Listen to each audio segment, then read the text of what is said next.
Little Jimmy was part of a poor family who never had some of the comforts that most other families took for granted. Yet Jimmy never complained. He remained content with his life. His biggest love was football, and each Sunday he would go to the local foothills near Baughavilla Mountain, where the steelworkers' factory team always played in the local competition. It was always a hard-fought game, and the result usually a tight one. Most of the older men got to know young Jimmy, and every game they let Jimmy kick the ball around for a while. Some people began to notice the talent in Jimmy's feet as he weaved in and out between the bricks on the pitch and swerved around the invisible players in his imagination until he cracked the ball into the top corner of the net. Jimmy would always go home happy each Sunday evening after the match. On the day that Jimmy turned 10, his heart leapt when his family presented him with his very first ball of his very own. Jimmy was overjoyed, and all day he played, kicking the ball against the old factory wall, dreaming of greatness, and living out this new experience with his very own football. What a great birthday Jimmy had. Sunday came around quickly, and Jimmy took his ball to the match, and after the game he proudly kicked the ball onto the field. He got so caught up with himself in the game that he never saw the couple of boys that came up behind him, and there was nothing he could do to stop them as they stole his ball. "Let go! Give me ball back!" They walked away, leaving little Jimmy in tears. Suddenly, from out of nowhere, a hand grabbed him. "Quiet! Keep down!" a soft voice whispered. The three bullies ran past. "Who are you?" little Jimmy asked. "I'm the Keeper of the Bog, one of the fairy folk, friend of footballers and guardian of children, and the wish granter of time, both past, present, and to come. I saw what just happened there, and I'd be happy to give you something for your trouble," said the tiny little man.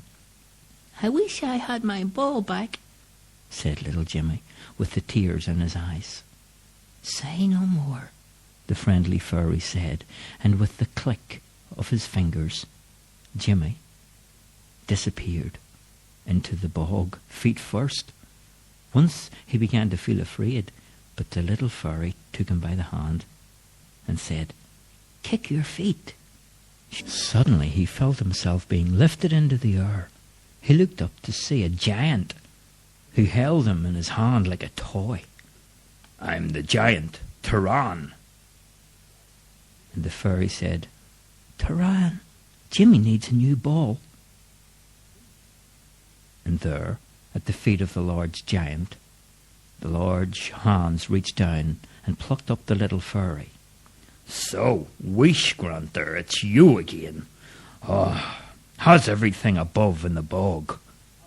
The little fairy jumped high up in the air and landed on top of the head of the giant and slid down onto his shoulders. Then he took a good look into the giant's eyes and said, "Things aren't the best, my friend. 3 bully boys just stole little Jimmy's ball."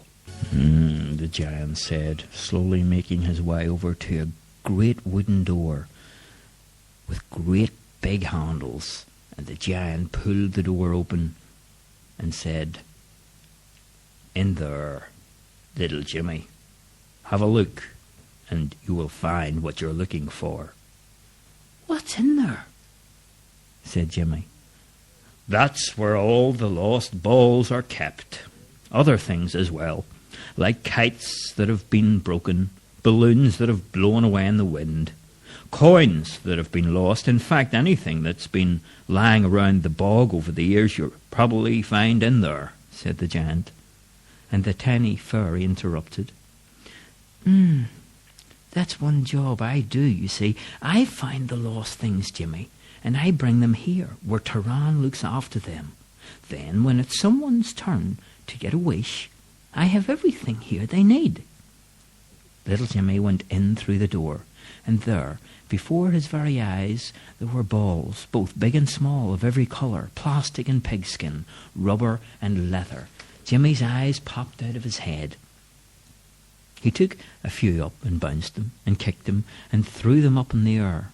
Finally, he found one that he liked. It looked almost like the one that he had got for his birthday. He put it under his arm, had a look at it, checking it out, and then walked out through the large door again. But as soon as he got to the other side of the door, he found himself back up on the football pitch, kicking the ball up into the air. And he trapped it under his hip, and he kicked it up the ground, and turned sharply, fired a right foot thunderbolt into the top corner of the net. And a man who was watching on the sidelines began to clap furiously. And Sunday came, and little Jimmy played the first match on the big pitch, and he scored a hat-trick of goals, and soon was playing for the Major League. Jimmy became one of the greatest players ever to have come out from Baughavilla. And his name was splattered across local newspapers, and he was heard on all radio stations all round the country. Little Jimmy from Baughavilla, the boy from the little place who made his name, and at 21 was the highest paid footballer in the world. Not many people ever believe the story about the Keeper of the Bog, but Jimmy does, and Jimmy never lets anyone forget it. So don't worry about losing anything, because they're always well kept and looked after. For Jimmy knew only too well how his thing had come through in life, and he had captured his dream. And that is the end of the story about Jimmy and the boy who made it big from the foothills of Baughavilla.